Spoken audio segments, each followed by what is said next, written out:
So hello everyone, मैं हूं शिवम द्विवेदी और आप देख रहे हैं अपना पसंदीदा चैनल ज्ञानोदय के गुरुजी। मेरे प्यारे बच्चों, ये है आपकी क्लास 10th की मैथ का चैप्टर नंबर 5 का समांतर श्रेणी का बहुत इंपॉर्टेंट वीडियो। क्योंकि भाई आज के इस सेशन में हम कुछ ऐसे क्वेश्चंस को डिस्कस करने जा रहे हैं जो कि पेपर में काफी ज्यादा पूछे जाते हैं।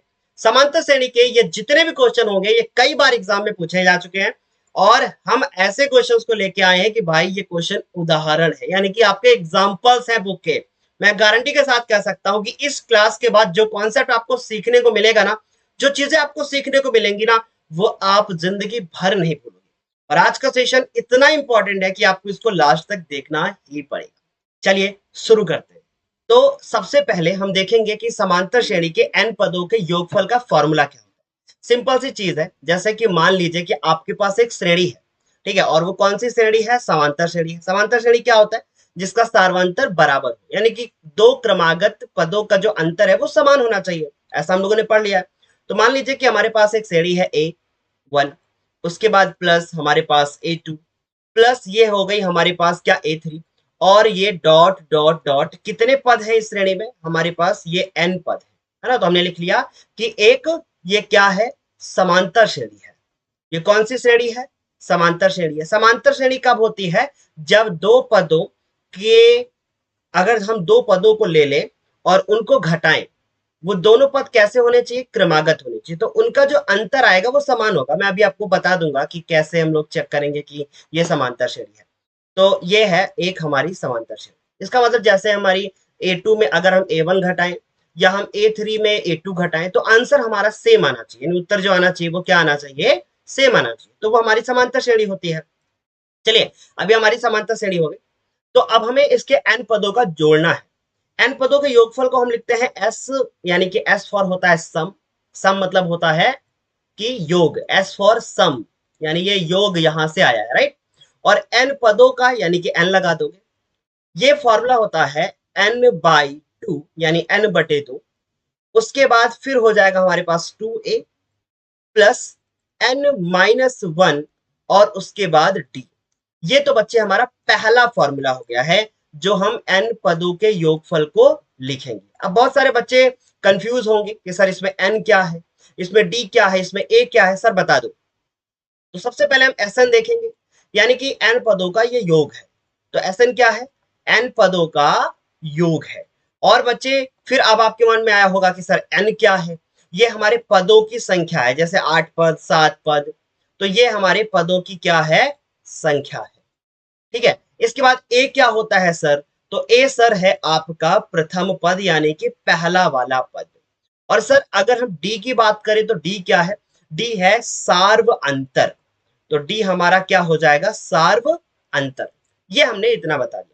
अच्छा, आप एक जरा दिमाग लगाकर देखो कि अगर आप इसको n/2 रहने दो, ठीक है, आप इसको n/2 रहने दो और इस 2a को तोड़ दो, इसको आप लिख दो a प्लस a, तो कोई दिक्कत नहीं है, लिख सकते हो, है ना। फिर उसके बाद फिर जो बचा है उसको लिख दो n-1 और इंटू में d। अब मुझे बात एक बार बताना कि ये जो आपको यहां पर ये दिखाई दे रहा है ये क्या है बच्चे? इसे हम क्या कहेंगे? ये हमारा है क्या आखिर? ये है क्या? जल्दी से बताना। तो n/2 ये अगर क्या है ये बात करें तो ये हमारे पास है क्या? an। ठीक है, आप लोग ऐसे ही डेली हमारे साथ पढ़ते रहिए। ठीक है, हम लोग डेली क्लास करेंगे। तो ये हमने यहां से निकाल लिया। अच्छा, इसको हमने an लिख दिया तो एक और फॉर्मूला तैयार हो गया कि अगर हमें जरूरत पड़ेगी तो हम पहला फॉर्मूला लगा देंगे और जरूरत पड़ेगी तो हम ये दूसरा वाला फॉर्मूला लगा देंगे। अब मन में सवाल आया होगा कि सर मान लो कि कैसे हमें ये पता होगा कि कब कौन सा फॉर्मूला लगाना है?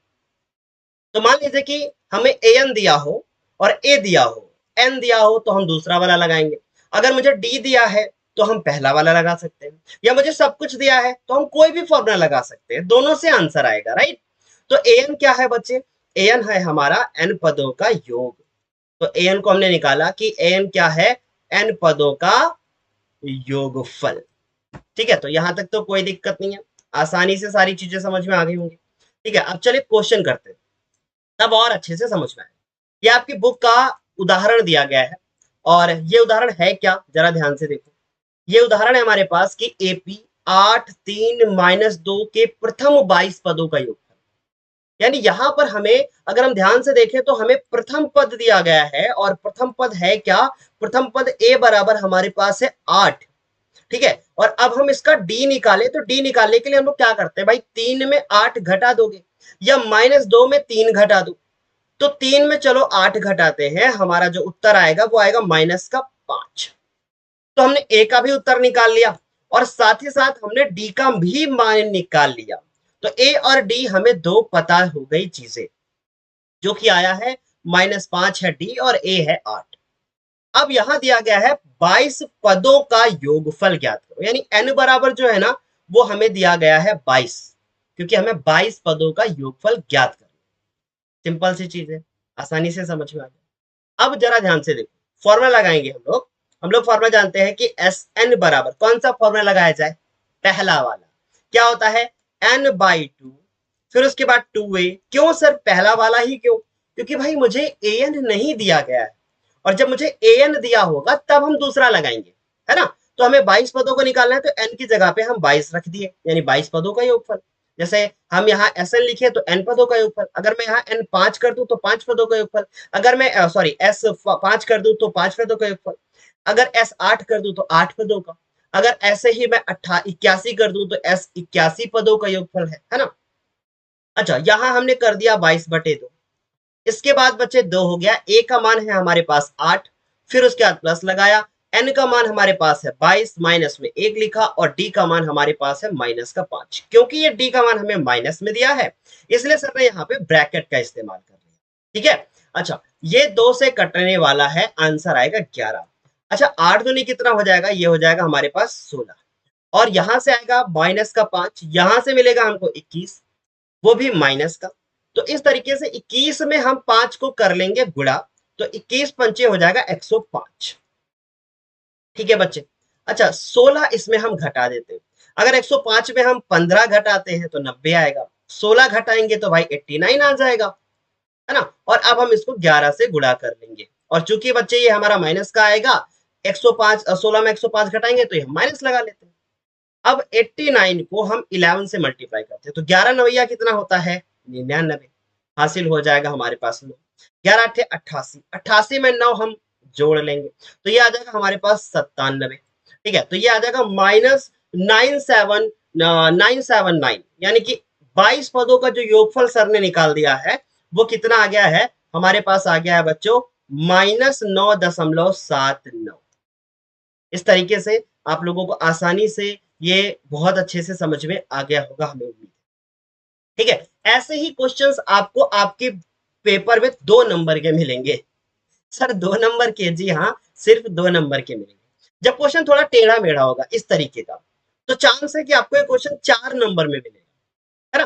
किसी एपी के प्रथम 14 पदों का योगफल, मैं गारंटी देता हूं कि ये पेपर में क्वेश्चन इस बार रखा होगा 100%, ये मैं गारंटी के साथ कह सकता हूं। इन्होंने कहा है कि एपी के प्रथम 14 पदों का योग, यानी कि अगर आप एपी के प्रथम 14 पदों को जोड़ते हैं तो आता है 1050। पहला पद इन्होंने दे दिया है हमें 10, और हमसे बोला है कि आप 20वां पद ज्ञात करो। चलो चेक करते हैं कि आखिर इस क्वेश्चन में मुझे क्या क्या गिवन है, यानी क्या क्या मुझे दिया गया है। तो 14 पदों का योगफल यानी कि S 14, ये हमें दिया गया है। तो S 14 जब हमें दिया गया तो यहां पर 2 चीजें दे दी गई। क्या दे दिया गया सर? पहली बात तो ये दे दिया गया कि S 14 यानी कि 14 पदों को जोड़ा गया है, तो n बराबर भी हमें 14 मिल गया, दो चीजें मिल गई। ठीक है, फिर उसके बाद हमें दिया गया है इसका प्रथम पद यानी कि ए बराबर हमको दिया गया है बच्चे कितना?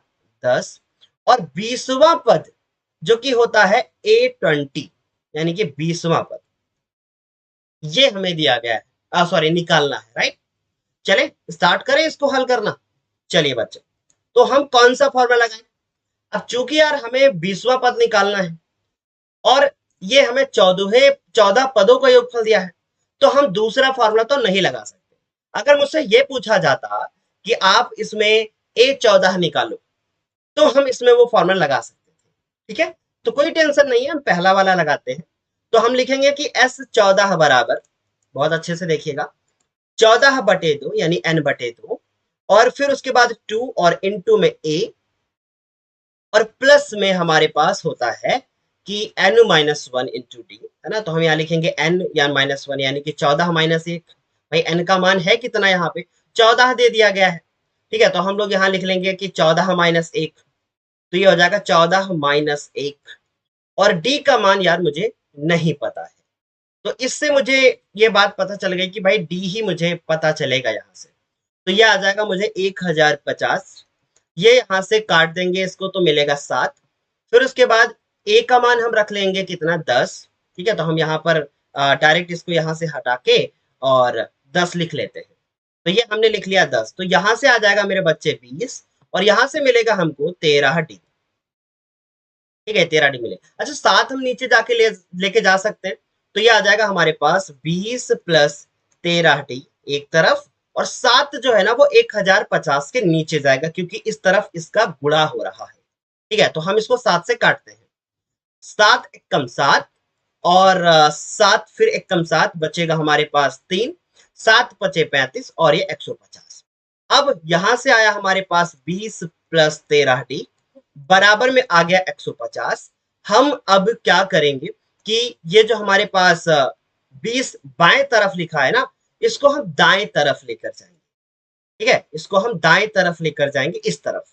तो 13 डी जब हम इसको इस तरफ लेकर आएंगे तो घट जाएगा, और डी बराबर हमारे पास आंसर आएगा बच्चे 130 बटे में 13। हम इसको काट देंगे, और डी का उत्तर जो यहां से निकाल लेंगे वो आ जाएगा 10।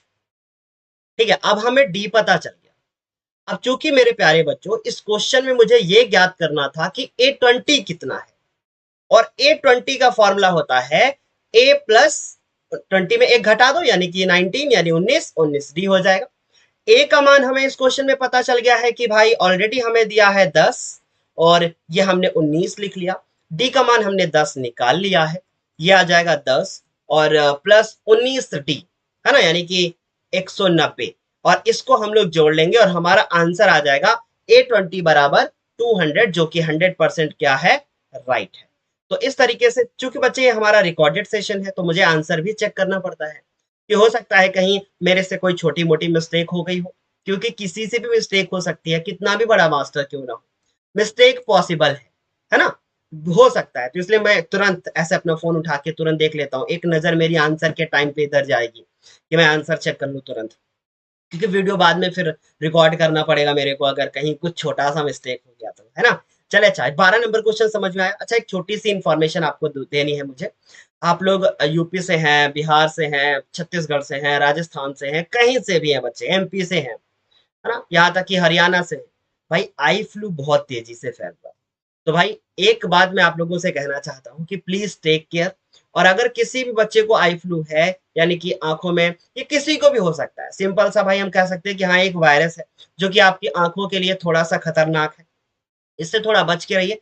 अगर किसी को भी आई फ्लू हुआ है, ठीक है, आपको लग रहा है कि ये इस वायरस से ग्रसित है, तो ऐसे केस में आप उससे थोड़ा दूरी बना के रखें, और साथ ही साथ अपने आंखों को समय समय पर धुलते भी रहें। ऐसे आप गंदे हाथों को अपनी आंखों तक लेकर मत जाएं, क्योंकि ये डायरेक्ट आपकी आंखों पे नहीं जाएगा वायरस।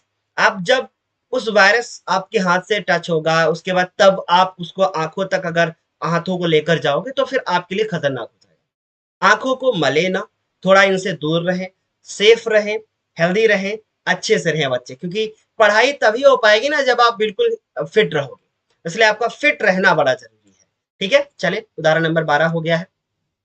अब हम 13 की बात करते हैं। अगर किसी को लगता है कि भाई रिपीट करने की जरूरत है, तो वीडियो है भाई, तो आप इसको थोड़ा बैक करो, आराम से देख लो।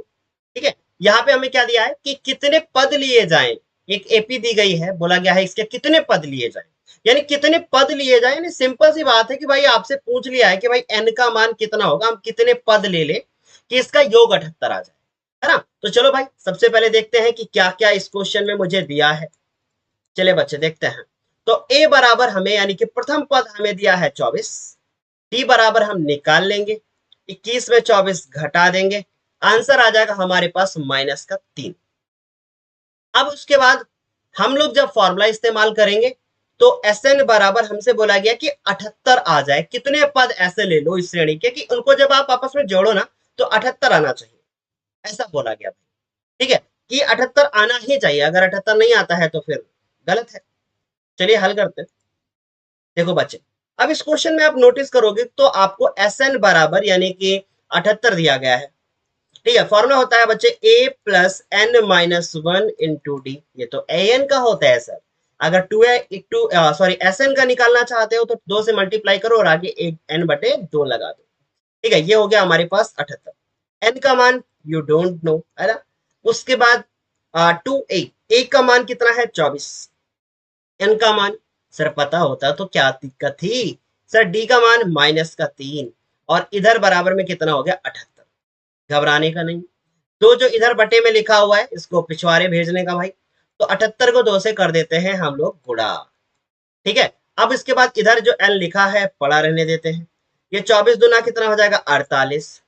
उसके बाद इसको इससे गुणा करते हैं, तो अगर हम -3 से गुणा करेंगे तो कितना आएगा -3 से, तो माइनस का 3n, minus minus plus, plus का 3, और ये ऐसे आ जाएगा। राइट, यही तो आएगा 24 दुना 48 हो जाएगा। फिर हम इसको इससे मल्टीप्लाई कर देंगे, -3 आएगा, 3 को हम 1 से मल्टीप्लाई कर देंगे, प्लस का 3 आ जाएगा। अब 48 में 3 जोड़ दो तो हमारे पास आ जाएगा 51 और माइनस का 3n। ठीक है, आगे हमारे पास n ही रहेगा। 78 में 2 को गुणा कर लेते हैं तो ये आ जाएगा हमारे पास 156। ठीक है, अब इसको अंदर गुणा करते हैं तो ये आ जाएगा 51n और माइनस का 3n स्क्वायर, और 156 को इस तरफ ले आते हैं तो ये आ जाएगा 156 बराबर में 0। अब चूंकि यार हमें ये द्विघात समीकरण बनाना पड़ेगा, इसके बिना काम नहीं होगा, तो माइनस का 3n स्क्वायर, फिर उसके बाद प्लस का 51n और माइनस का 156। अच्छा, आप लोग एक नोटिस कर रहे होंगे कि इसमें माइनस का 3 कॉमन अगर हम ले लें तो हो सकता है ना, क्योंकि 17 से 51, 51 से भी -3 निकलेगा और 156 से भी 3 निकलेगा। लेकिन मन में सवाल आया होगा कि सर आखिर क्यों ले, क्यों हम कॉमन ले, क्या ऐसे नहीं कर सकते? कॉमन लेने की जरूरत क्या है? कॉमन लेने की जरूरत इसलिए है क्योंकि तब ये क्वेश्चन थोड़ा आसान हो जाएगा और माइनस भी गायब हो जाएगा। तो माइनस का 3 हमने लिया कॉमन, अंदर बचेगा n स्क्वायर, चूंकि माइनस लिया है तो अब ये अंदर हमारे पास चिन्ह बदल जाएगा। ठीक है, अब ये चिन्ह बदल जाएगा बच्चे, तो ये आ जाएगा हमारे पास 17n और प्लस में 156। ठीक है, कितना आ जाएगा प्लस में 156 आ जाएगा बच्चे, एक मिनट, हाँ ये आ जाएगा प्लस में 156 और बराबर में कितना आएगा 0 आएगा। अब चूंकि -3 नीचे जाएगा 0 के, उसका काम खत्म। तो n स्क्वायर माइनस का 17n और प्लस का 156। 156 में भी तो 3 कॉमन लोगे ना सर, हाँ 156 में भी तो 3 कॉमन लोगे ना। तो भाई 3 कॉमन लेंगे तो 3 × 5 = 15 और 3 दूना 6 यानी 52 बचेगा। अब ये जी नीचे जाएगा, क्या बनेगा, खत्म कर देगा उसको। अब ये हमारे पास जो 52 बचा है इसके ऐसे गण करने कि जोड़ने पे 17 आ जाए, तो 13 चौको 52 होता है। तो इधर n लगाएंगे और 13 हमें 4 जोड़ देंगे ताकि 17 हो जाए और 13 चौको 52 भी होता है।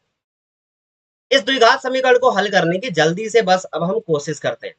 तो ये हमने जल्दी से भाई देखो अपना द्विघात समीकरण हल करने की कोशिश की, इनमें से कॉमन लिया, हमारे पास n-13, ये हमारे पास 4 है और ये हमारे पास n-13 बराबर में 0। अब एक ब्रैकेट में आएगा n-13 और दूसरे ब्रैकेट में आएगा n-4 बराबर में हो जाएगा 0। तो n-13 बराबर 0 और उसके बाद या करके हम लिखेंगे कि n-4 बराबर 0। n के दो मान आएंगे, एक तो आएगा हमारे पास 13 और दूसरा आएगा हमारे पास n बराबर 4। और मेरे प्यारे बच्चों ये दोनों उत्तर सही है कि n बराबर 13 का भी अगर 13 पदों तक लिखते हुए जाओगे तो भी हो सकता है योगफल 78 आएगा, और 4 तक लिखोगे तो भी आएगा। सर एक बात बताओ कि 4 पदों तक भी आएगा और 78 तक, सॉरी 13 पदों का भी आएगा, सर कैसे? सर जब हम 5 लोगों को जोड़ते हैं तो उत्तर कुछ और आता है, 10 लोगों को जोड़ते हैं तो कुछ और आता है। लेकिन बच्चे एक चीज नोटिस करो इधर कि ये पद जो है ना वो आपके घट रहे हैं, इसका मतलब कहीं ना कहीं कुछ आगे ऐसी भी संख्याएं बनेंगी जो माइनस में होंगी, और अगर माइनस में होंगी तो फिर हो सकता है ना, क्योंकि अगर 5 में 5 जोड़ो, 5 में 5 जोड़ो तो 10 होता है। अगर हम 5 में 5 ना जोड़कर हम ऐसे कर दे कि -15 में 5 जोड़ दें तब भी तो 10 आएगा ना। तो इस तरीके से दोनों उत्तर सही हो सकते हैं, राइट। चलिए आगे चलते हैं, उदाहरण नंबर 14 समझते हैं। ये क्वेश्चन काफी ज्यादा इंपॉर्टेंट है और इसको आप वेरी वेरी वेरी इंपॉर्टेंट लगा लो, क्योंकि यहां से एक ऐसा मैं कॉन्सेप्ट आपको बताऊंगा जिसके बल पर आप ऐसे चुटकियों में क्वेश्चन खत्म कर दोगे और 11th क्लास में जाओगे तो कोई टेंशन नहीं होगी। ठीक है, तो पूछा है कि प्रथम 1000 धन पूर्णांकों का योगफल ज्ञात करो। इसका क्या अर्थ है, यानी कि धन पूर्णांक होते क्या है। तो पहले मुझे यह जानने की जरूरत है कि आखिर धन पूर्णांक होते क्या है। धन पूर्णांक यानी हम 1 से शुरू करेंगे, 2, 3 डॉट डॉट डॉट एन तक होता है, लेकिन हमें तो 1000 तक जाना है भाई, हमें तो 1000 तक जाना है ना, तो हम 1000 लिखेंगे। अब देखो बच्चे, इसका पहला पद हमें 1 दिया, ठीक, समझ गए। अब हम डी का मान निकाले तो 2 में 1 घटा लेंगे तो इसका उत्तर भी 1 आएगा। और सर इसका अंतिम पद हमें देखो 1000वां पद दिया है, तो ये हम इसको लिख लेते हैं कि ये हमें 1000वां पद दिया है, जिसको हम लिखेंगे कि 1000वां पद हमें दिया है, जो कि हमें 1000 दिया है, ऐसा ही तो लिखेंगे ना। और अब हम लोग फॉर्मूला इसको हल कर लेते हैं। हमसे पूछा गया है प्रथम 1000 धन पूर्णांकों का योग ज्ञात करो, तो हम एक फॉर्मूला जानते हैं कि Sn बराबर n/2, और चूंकि हमें इसका nवां पद यानी 1000वां पद दिया है, तो हम इसमें ये वाला फॉर्मूला लगा सकते हैं बड़ी आराम से। और अगर आप चाहो तो आप इसमें पहला वाला फॉर्मूला भी लगा सकते हो, उससे भी आंसर आएगा, दोनों से सेम आएगा, आप वो वाला खुद लगा के देखना। n का मान है बच्चे 1000, ये बटे में हो गया, तो फिर अगर हम a की बात करें तो 1 है, और ये हमें दिया गया है 1000। इसको आपस में हम ये काट देंगे तो आ जाएगा 500, इधर से करेंगे तो 1001, और ये आ जाएगा S1000। ठीक है, अब इसको 1001 से गुणा कर लेते हैं, मैं आपको एक तरीका बताता हूं। चलो 500 को पहले हम गुणा कर लेते हैं 1000 से, और मेरा उत्तर आएगा 1 2 3 4 5, जीरो लगा लेंगे। अब हम 500 को 1 से गुणा कर लेते हैं तो आंसर आएगा 500, यानी कि इसको जोड़ लेंगे आपस में तो 500, फिर 500, और यही आपका आंसर हो जाएगा। बोलो बालक, क्या आपको इतनी बात समझ में आ गई। उदाहरण नंबर 14 में कोई समस्या हुई क्या, नहीं हुई ना। अब हमसे दूसरे क्वेश्चन को हल करते हैं। दूसरे क्वेश्चन में क्या दिया गया है कि प्रथम n धन पूर्णांकों का योगफल क्या। ठीक है, मैं आपको थोड़ा भी होमवर्क भी दूंगा करने के लिए, टेंशन मत लो, क्योंकि सर आज होमवर्क भी देने वाले हैं आपको। ठीक है बच्चे, जहां पे लगेगा कि भाई आसान है मेरा बच्चा कर लेगा, वहां दिया जाएगा। तो बच्चों n धन पूर्णांक निकालने, तो इस बार जो हमारे पास धन पूर्णांक है ना, वो बच्चे 1 से शुरू है, और 1 2 3 डॉट डॉट डॉट कहां तक जाना है, n तक जाना है। इस बार हमारे पास a बराबर तो 1 है, d बराबर भी 1 आएगा, और सर n बराबर हमारे पास n आएगा, यानी जो an है यानी nवा पद है वो हमारे पास n है, क्योंकि अब वो हमारा अंतिम पद है ना, nवा पद। सिंपल सी चीज है। मुझसे पूछा है कि अगर आप Sn बराबर निकालोगे तो क्या आएगा। अरे कुछ नहीं भाई, सिंपल सा फॉर्मूला लगाने का कि n/2 a प्लस an। चलो भाई वैल्यू पुट करा, देखते हैं उत्तर क्या आएगा। तो बच्चों n का तो n ही रहेगा, क्योंकि और कुछ हम कर नहीं सकते। a की जगह पे 1 रहेगा और an की जगह पे भी n रहेगा, यानी ये फॉर्मूला बन गया कि n, और इसको हम लिख सकते हैं n+1 और डिवाइडेड बाई 2। ये आपको बड़ा काम आने वाला है। सर कहाँ काम आने वाला है, जरा बताओ ना सर, किधर काम आएगा मेरे को। ठीक है, मैं बताऊं ना इधर किधर काम आएगा। चलो मैं बताता हूँ, बहुत प्यार के साथ समझना। मैं खाली खाली पेज लेता हूं, उसमें समझाता हूं। जैसे मैंने कहा कि बहुत अच्छे से समझना, 1 2 3 डॉट डॉट डॉट डॉट, और मैंने लग दिया कि 10। मैंने कहा 1 से लेकर 10 तक की संख्या को जोड़ो। अरे सिंपल है, सिंपल है सर। 10 लिखेगा अपना, 11 लिखेगा और 2 से डिवाइड करेगा, और सर इसको अपन ना सॉल्व कर लेगा, और 11 5 55 आएगा, सब फिनिश। किसी बच्चे से ऐसे तुम गेम कर सकते हो। 1 2 3 डॉट डॉट डॉट। चलो भाई अब इसको मन ने ना 50 तक जोड़ना है। सिंपल है, 50 लिखा है, 50 लिखेगा, 1 51 लिखेगा, 2 से डिवाइड करेगा, 25 गुणे 51 कर लेगा, और बालक मेरा आंसर आ जाएगा फिनिश। ठीक है, आप आगे समझदार हो, गुणा कर लो। सर कैसे कर रहे हो ये सब। बच्चे सिंपल है, कि 1 से लेकर अगर हमारे पास n तक संख्याएं लिखी हो तो हम फॉर्मूला लगाते हैं n+1 डिवाइडेड बाई 2 और हम फटाक से भैया अपना जोड़ जाड़ लेंगे। करेक्ट ना? तो ये काम आएगा। और 11th में अभी मैं कुछ ही दिन पहले कॉन्सेप्ट बताया हूं, मैं एक चैप्टर पढ़ा रहा था तो उधर हमने बताया, बहुत सारे बच्चों को नहीं पता था। रीजन ये भी है कि कोविड के टाइम में उन्होंने ये चैप्टर पढ़ा नहीं पाया। ठीक है, तो ये क्वेश्चन बहुत इंपॉर्टेंट था, एमसीक्यू आएगा। आप ये मान कर चलो कि मैं 100% कहता हूं कि पेपर में एमसीक्यू ये रखा हुआ हो सकता है। ओके, लेट्स स्टार्ट, खत्म करते हैं ये वाला क्वेश्चन। संख्याओं की उस सूची के प्रथम 24 पदों का योगफल ज्ञात करो। यानी आपसे पूछा गया है कि भैया S24 का योगफल, यानी कि संख्याएं हैं और 24 संख्याओं का योगफल ज्ञात करो, जिसका nवां पद आपको ये दे दिया। भाई अब हर क्वेश्चन ऐसा दे दिया कि कुछ होमवर्क देने लायक नहीं बचा, बट 16 क्वेश्चन होमवर्क मिलेगा। देखो बच्चे, ये पूछा है ना, और 24 पदों का योगफल, यानी n बराबर भी हमें 24 पता है वाला।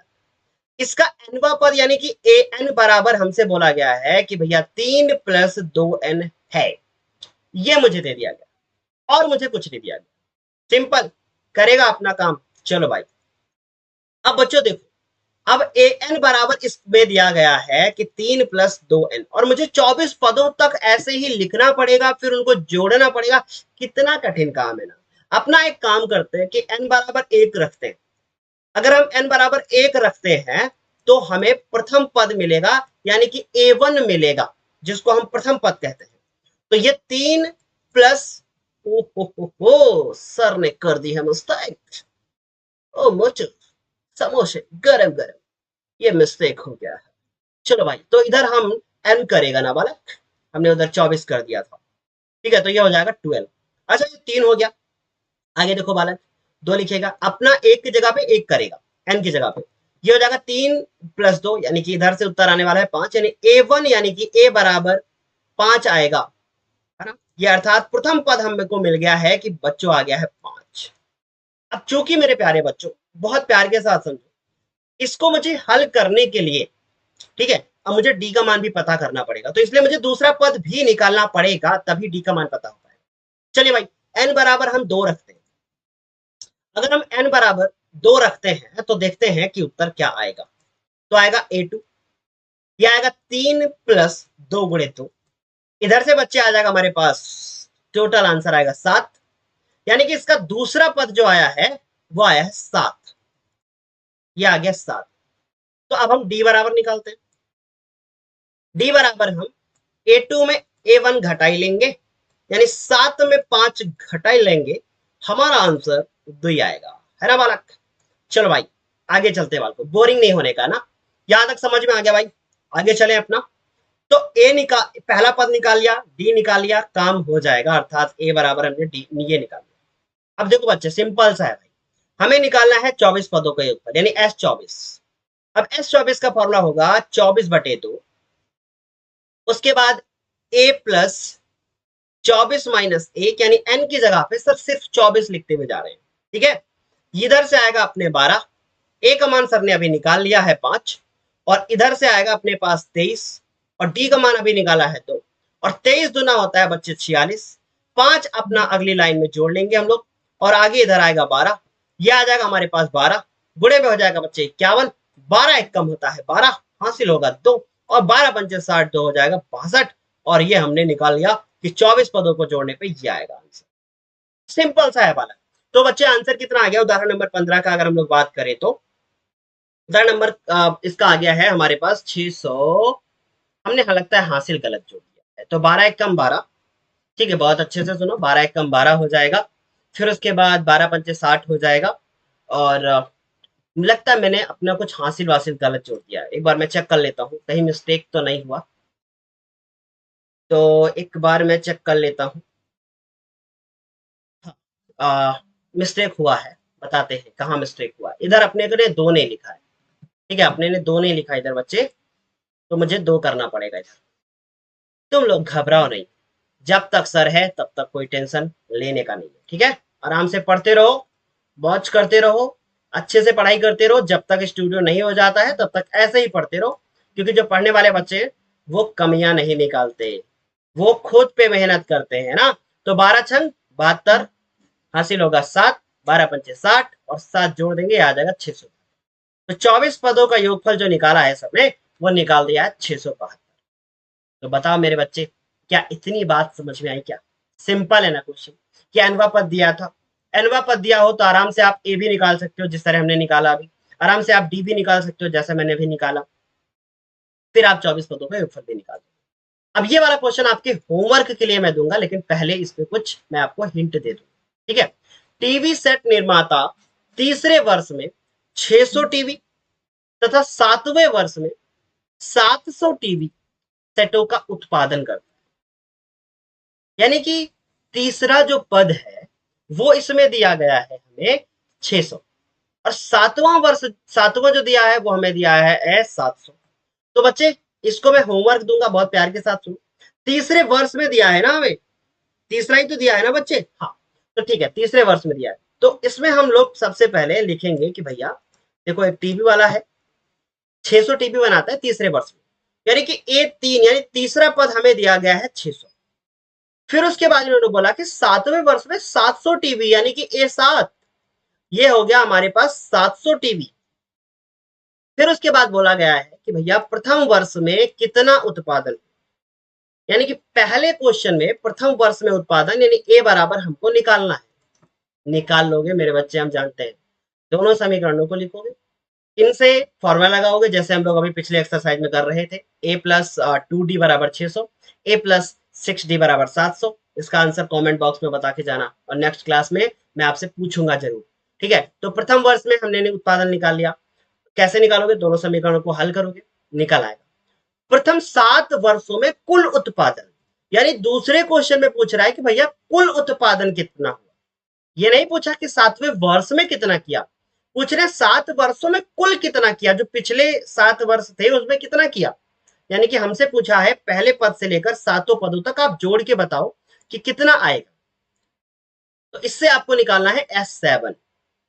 जब आप दोनों समीकरणों को हल करोगे तो आसानी से आपको ए डी सबका मान पता हो जाएगा। S7 निकाल लोगे 7/2 फॉर्मूला लगा के। 10वें वर्ष में उत्पादन, यानी ये नहीं पूछा कि 10 वर्षों में कितना हुआ, 10वें वर्ष में कितना हुआ। यानी कि ये तीसरे क्वेश्चन में हमसे पूछ लिया है कि A10 का मान क्या होगा। अच्छा बच्चा वो होगा कि अगर वो इस क्लास को यूट्यूब पर देख रहा है तो वो कमेंट बॉक्स में इसका आंसर जरूर बताएगा, ठीक है। Okay my dear, thank you so much, all the very best. हम लोग आज के सेशन के लिए इतना ही रखेंगे। अगर मन में आपके कोई डाउट है तो बताना मुझे, ठीक है। और फिलहाल मैंने सारी चीजें आप लोगों को एक्सप्लेन कर दी है। आज के लिए हम इतना ही रखेंगे। अच्छा लगा है अगर वीडियो आप लोगों को, तो लाइक शेयर सब्सक्राइब करके जरूर जाइएगा। और थैंक यू सो मच, मिलेंगे हम लोग अब अगली क्लास में। जब तक सेटअप नहीं हो जाता है तब तक हम लोग 1-2 दिन ऐसे ही मैनेज कर लेंगे। Okay, thank you so much, आज के लिए इतना ही। Bye, take care.